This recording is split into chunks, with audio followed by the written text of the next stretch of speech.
ನಾವು Santebennur Janata two wheeler ಗ್ಯಾರೇಜಿಂದ ನಮ್ಮ second offer ಕೊಡ್ತೀವಿ ಅಂತ ಹೇಳಿದ್ವಿ. ಬರೋ 10ನೇ ತಾರೀಕು, ಬರೋ ಮುಂದಿನ ತಿಂಗಳು 10ನೇ ತಾರೀಕು ನಾವು ಐತಲ್ಲ ಆಫರನ್ನು ಐತಲ್ಲ ಕೊಡ್ತಿದ್ದೀವಿ.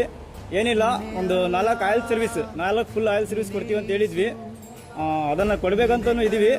ಏನಿಲ್ಲ, ಮತ್ತು ಆಯಿಲ್ ಸರ್ವಿಸ್ ಏನಾದರೂ ನಮ್ಮ ಕಸ್ಟಮರಿಗೆ ಬೇಡ ಅಂದರೆ ನೀವು ಯಾವುದಾದ್ರೂ ಐತಲ್ಲ ಈ ಟ್ರಸ್ಟಿಗಾಗಲಿ ಯಾವುದಾದ್ರೂ ಆಸ್ಪತ್ರೆಗಾಗಲಿ ಎಮರ್ಜೆನ್ಸಿ ಇದರಲ್ಲಿ ನಮಗೆ ಕಾಂಟ್ಯಾಕ್ಟ್ ಮಾಡ್ಬೋದು. ಆ 4 ಆಯಿಲ್ ಸರ್ವಿಸ್ ಅಮೌಂಟ್ ನಾವು ಐತಲ್ಲ ಅವ್ರಿಗೆ ಐತಲ್ಲ ಡೈರೆಕ್ಟಾಗಿ ವಿಸಿಟ್ ಮಾಡಿ ಹಾಕ್ತೀವಿ.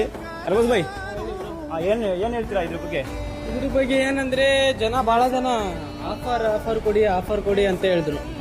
ಅದಕ್ಕೆ ನಾವೇನು ಇಟ್ಟಿದ್ವಿ ಅಂದ್ರೆ ನಾವು ಆಯಿಲ್ ಸರ್ವಿಸ್ ಫ್ರೀ ಇಟ್ಟಿದ್ವಲ್ಲ, ಅದೇ ಫುಲ್ ಸರ್ವಿಸ್, ಒಂದು ಸರ್ವಿಸ್ 700 ರೂಪಾಯಿ. ಅದೇ 4 ಆಯಿಲ್ ಸರ್ವಿಸ್ ಇಂದು ನಮ್ಮ ಫಾಲೋವರ್ಸಿಗೆ ಕಮೆಂಟ್ಸ್ ಅಲ್ಲಿ ಕಮೆಂಟ್ ಮಾಡ್ಲಿ, ಅವರಿಗೆ ಆಫರ್ ಬೇಕಾ ಏನು, ಅದೇ 4 ಆಯಿಲ್ ಸರ್ವಿಸ್ ದುಡ್ಡು ಏನು ಡೊನೇಟ್ ಮಾಡ್ಲಿ ಆಸ್ಪತ್ರೆ